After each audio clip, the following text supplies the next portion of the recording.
Okay, so this is the demo for sight measuring.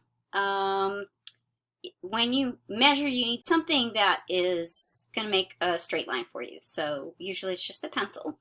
Sometimes the pencil's too thick in your view, so you could use something like a bamboo skewer, or if you have a knitting needle, but be careful that whatever you pick is actually straight. So if you look at my knitting needle, it's a plastic one and it's gotten sort of bent. Um, Bamboo skewers can kind of do the same thing. If you have a metal skewer, then it's more likely to be perfectly straight. It's a nice thing, a pencil. It's always going to be straight, but sometimes visually the point gets in the way for some people, and the words get to be annoying. But it's there and it's convenient because you're drawing with it. It's based on the idea that if you have an object, you walk up to it, you can measure it. You can take a ruler and you could go, how wide is it compared to how tall it is? And you could measure, but you're not right next to an object. Your object is way far away. So you're going to rely on the fact that when you close one eye, you eliminate your depth perception and you can see things that are both close to you and far away. So this is, you're finding a ratio of sizes, which is what proportion is. Okay, so sorry, math. In art class, yes. Basically, it works like this. You look at something like a bottle and you think about the whole idea of general to specific. You want to pick the biggest parts to compare to each other as possible. Like if you're drawing a person, you wouldn't want to measure the finger compared to the height of the person. That would be really dumb because that's a lot of fingers. But you could compare, say, like the top of the shoulder to the hip. To the foot, or if you wanted to, you could compare head heights and count head heights, which is really common. So this is what it should look like from your view. You're going to be drawing, you're going to hold your pencil out, you want to hold your arm. So if you look at my arm, see how straight it is? It's not bent and wobbly. That means that when you're working at an easel, and I'll set my easel up with a piece of paper here in just a second. When you're working at an easel, you want to position yourself far enough from the easel that you can stretch your arm out. This is why your position at the easel is really, really important. You don't want to draw on your easel with your arm like this. Ooh, we blown the camera, sorry. So you want to be kind of far away. You don't want to overextend either. First of all, it hurts. But you're also not going to overextend to the same point every time. So how big something is compared to your pencil depends on how far away from your eye the pencil is. And I can do the same thing with the camera. So if I hold the pencil here and I make a measurement, and then I move my arm closer to the bottle, now it's smaller, right? Closer, it gets bigger. Further away, it gets smaller. So what you want to do is just that natural. You reach your arm out, straighten your elbow. Don't stretch, don't strain, just where it kind of falls naturally. And that way your pencil is always the same distance from your eye and your measurements will be more accurate. So when you're looking at the bottle, height to width is the biggest relationship. You hold your pencil out horizontally, and I chose a bottle on purpose because if you look all the way along the side of the bottle, it's a straight line, and it doesn't matter if I lean one side to the other as I draw because it's a circular object, so it's not going to change. The box, on the other hand, that it's sitting on, that's completely different. So to measure the width of the bottle compared to the height, you hold your hand out, you use your thumb as a marker. So I have my pencil point on one side of the bottle, my thumb on the other, and see how my hand is wobbling? You kind of want to do this quick. Your arm gets tired. So it's just, that's one. So the width is one measurement. That's like your inch, basically. That's your unit of one. And then you turn your hand vertically, line it up, usually through the middle of the bottle works best. So you can go all the way to the top of the neck.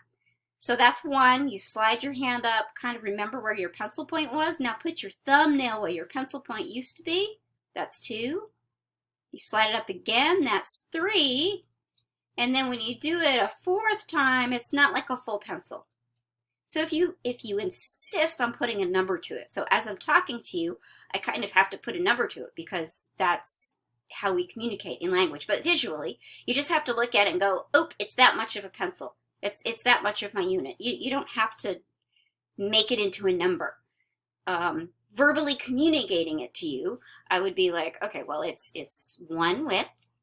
And then I'm going to rotate the pencil, and I'm going to go up. That's 1, 2, 3, and then the 4, and it's like 3.5, 3 3/4 or so.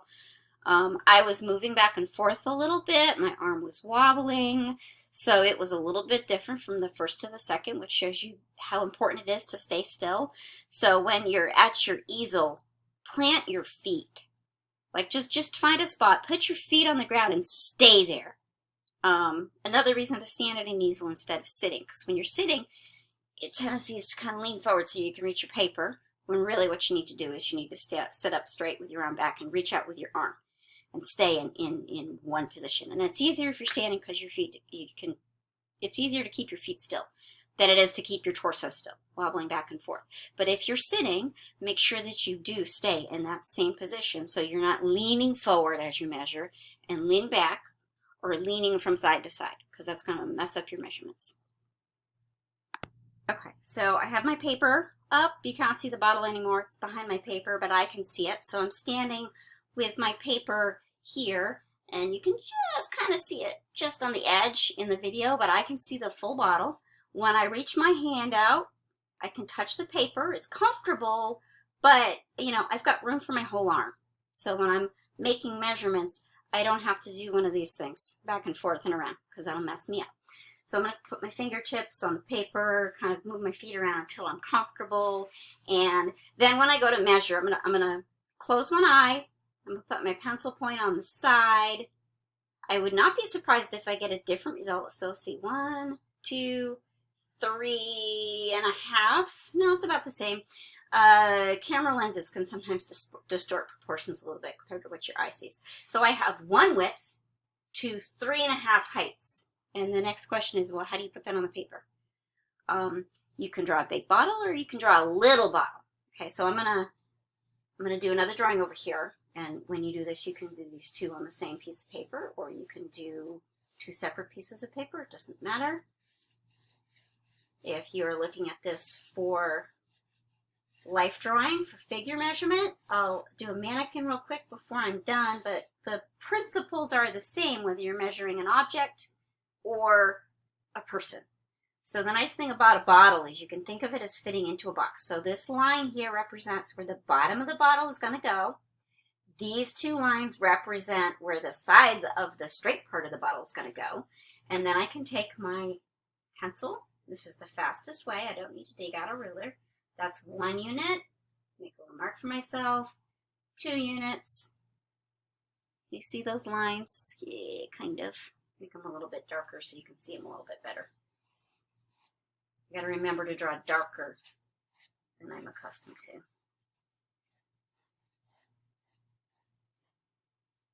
Okay, so this is my width. That's 1, 2, 3. Will it fit? Oh my goodness, it will, just barely. I'm not really happy with it being that high though. So I have 2 options. I can make it smaller and skinnier, or I can lower it. So I'm going to lower it because I don't really want to make it smaller. So 1 width to 3.5 heights.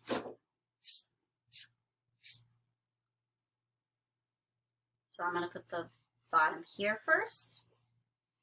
You notice when I'm drawing the straight line, I'm holding that pencil sideways so I have a soft line that's easy to erase. I am moving from my shoulder to get a smoother, straighter line, and then the process is just the same.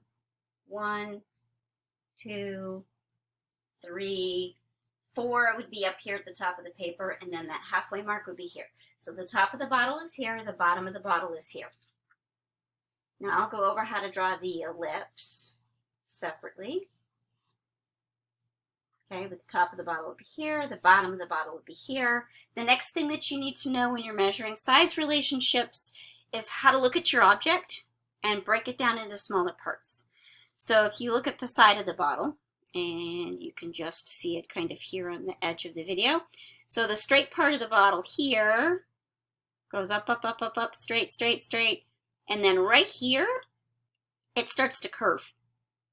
That's where the shoulder of the bottle is. And then right here, it starts to curve again to where the neck of the bottle is.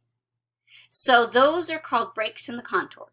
So it's not like a square angle or a change from one object to another, but it's where the contour changes direction. So anytime you see a break in the contour, so like in figure drawing, for example, you're looking at an arm and you're trying to draw the shape of the arm and you're having a hard time, right here along the underside of my wrist, there's a bend right there. That's a break in the contour. So you could measure the distance from the elbow to the break in the contour, and then from the break of the contour to the wrist to help you get the shape of that contour. It's probably not the first thing you want to measure because it's kind of a smaller detail, but it's just like a bottle. So where is the break in the contour? Always count small units into the big unit. It's easier to deal with whole numbers in our brain than fractions. So when I'm going to measure is I'm going to hold up my pencil, and again, fingertip, same spot. I'm going to hold up my pencil. I'm going to get that unit of 1, and then I'm going to go up. I'm going to go through the middle of the bottle again, and I'll show you why in a second. So my hand, as I measure these, wants to tip forward. Keep an eye on that. Keep your pencil as straight up and down as you can. Physically, it's more comfortable to have it angled.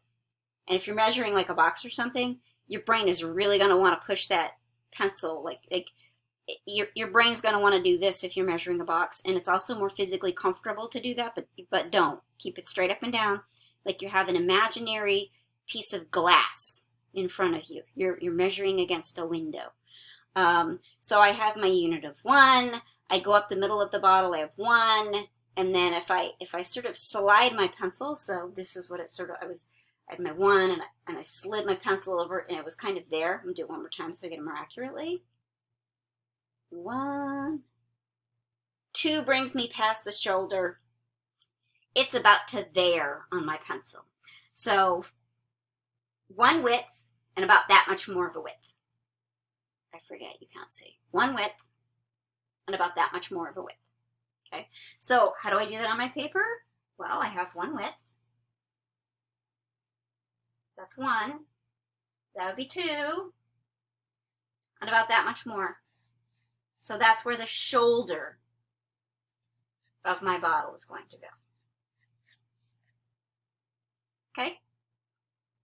So that's the basic, like, how do you compare proportions? And then I will go back and do the full bottle when I talk about axis lines and ellipses for drawing 1.